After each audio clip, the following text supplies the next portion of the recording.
Meron din tayong katrabaho na yung lagi na lang siyang busy pero wala siyang ginagawa. Mahilig mag-shortcut. Ikaw na lang lagi ang nag-aayos ng gulo niya. So, suggestion sa mga ganyan, document niyo yung tasks. Focus on your job. Let performance, not personality speak. If you must report, be factual and emotional. Ma'am, pwede bang i-review natin yung workflow para clear lahat? At saka pag ginawa mo yun, hindi yung tipong sinisita mo siya. Some caregivers, you have to have the daily care notes or a notebook that you write down everything.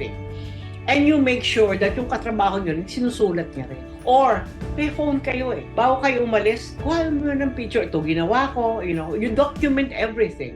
Para sa ganun, pag nagkasisihan, babalikan natin yung nandoon. So, just be very careful. Always you have to control yourself. Respectful tone, my dear. Professional words, and that's actually grace emotion.